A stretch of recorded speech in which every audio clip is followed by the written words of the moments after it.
Chapter 7 of Tractate Eruvin further goes through the laws of making an Eruv to combine courtyards on Shabbos. The first Mishnah states, if there are two adjacent courtyards that are connected by a window, at least 4 by 4 handbreadths, and within 10 handbreadths from the ground, you can make two separate Eruvs, or you could just make one big Eruv over both courtyards, as the window connects the two of them. If the window is smaller than that, or above 10 handbreadths, they both can't be combined into one Eruv. You'd need to make two separate ones. The Gemara tries to figure out why a small window doesn't work to connect the two courtyards. We try to suggest the principle of lovewood, that such small gaps in walls are considered to be closed off. But you can instead just say that a hole that small is not considered to be significant and doesn't classify as a legal portal. There's further qualifications. It also discusses a circular window, some requiring it to have a circumference of 24 handbreadths, and a bit over the bottom 2 handbreadths should be within 10 handbreadths of the ground. The dimensions for the calculation of the circle are described. Regarding two houses that share a window, some say it works to combine the houses even if it's above 10 handbreadths, along with argument in regards to a portal to an attic, as to whether it requires a ladder, which should be permanent or otherwise, possibly it's discussed. New Mishnah, if the wall between the two courtyards is 10 handbreadths tall, and also very thick at 4 handbreadths wide, again, the courtyards can combine to make separate Eruvs, but not to be one big Eruv. If there are fruit sitting on top of the wall, members from either courtyard can climb up and eat them up there, but they can't bring them into their courtyard. If there's a breach in the wall up to 10 handbreadths, they can make 2 Eruvs, or one big one, as the breach acts as a portal. If the breach is bigger than that, they can only make one big Eruv, as there's just no longer considered to be a partition at all. The Gemara says, if the wall is less than 4 handbreadths wide, it's not considered to be a separate domain, so you wouldn't be allowed to move anything up there. Others disagree and say it's like an exempt area, meaning you would be allowed to bring food up there to eat. We try to disprove this. We also bring other cases where 2 courtyards are considered separate, where one courtyard is elevated with a wall, forming 10 handbreadths, or where there's a ditch which creates a 10 handbreadth wall. It also speaks about adjusting the wall to allow this, such as removing a section from the top of the wall, and whether you can use a utensil like an inverted basin placed by the side of the wall to reduce the height of the wall. It says that if the basin can only be removed with a hoe or similar, meaning it can't be removed on Shabbos, this is valid at reducing the height of the wall.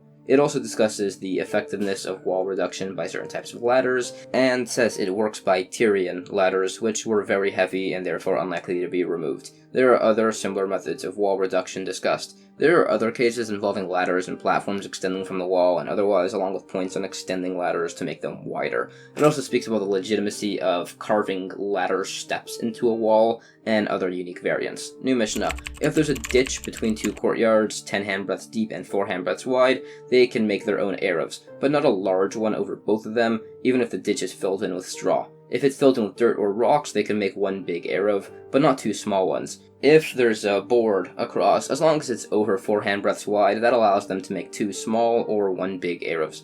This similarly works by 2 balconies facing each other. The Gemara says that you actually could use straw to fill the ditch if you expressly verbally abandon the ditch, meaning you don't plan on removing it.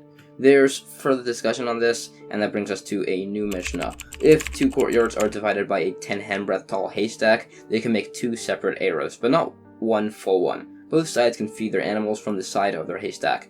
If it was lower than 10 handbreadths, they can make one big Eruv, but not 2 small ones. The Gemara says you can't take straw from the haystack in a basket to feed your animal, out of concern that you'll take too much and ruin the partition.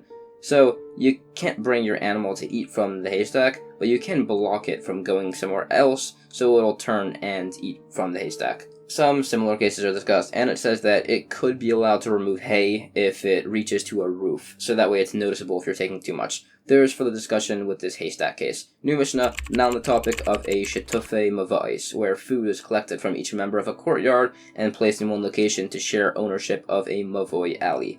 An easier method is brought to get a barrel of food and say that this belongs to everybody that owns part of the mavoi, thereby granting everybody ownership of the food and expediting the whole process. It lists people who can make this transfer, yourself, certain relatives, and similar. The Gemara says that the ownership is transferred by proxy, according to one opinion, by lifting the barrel a handbreadth off the ground. There's some related topics discussed. There's a bit more on this, and if a reluctant resident can be forcibly included into such an Eruv, and we allow somebody's wife to join their household in an Eruv without the husband's consent based on a case, there's further similar discussion. There's also some miscellaneous points on the much earlier mentioned posts or beams by a Mavoi entrance, such as opinions on whether you can use wood from an Asherah tree, a tree that was worshipped for idolatry in those days, with some variation. New Mishnah.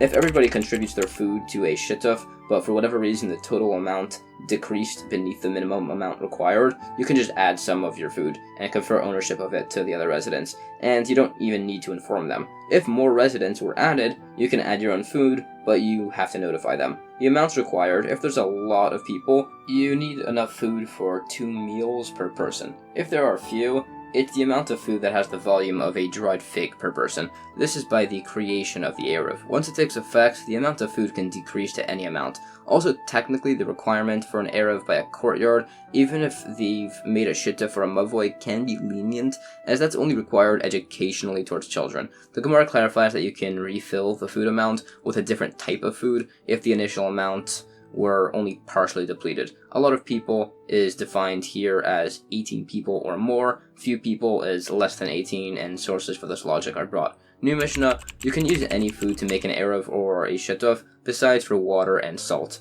Some require a whole loaf of bread as long as it's unbroken, even if it contains a massive amount of flour, or if it's very small. The Gemara says, we disallowed water and salt for these laws way earlier in the Tractate to contrast it with the other opinion that requires only bread. Others disagree, and there's argument in the necessary bread size and type. New Mishnah, you can give a small coin to a grocer or to a baker so you can share an eruv with him. Others say you can't use money, but by non-merchants you can. This, according to one opinion, applies by Eruvei Techumin. By Eruvei Chatzeres, you can join somebody into an Eruv without their consent, as this only benefits them. The Gemara explains the logic of allowing money to be a form of acquisition based on a similar case. Who we hold like by that last point is discussed, that we hold like you can make an Eruvei Chatzeres for somebody. There's discussion by similar laws, by making a Nazirite oath, and otherwise. And that's the end of chapter 7.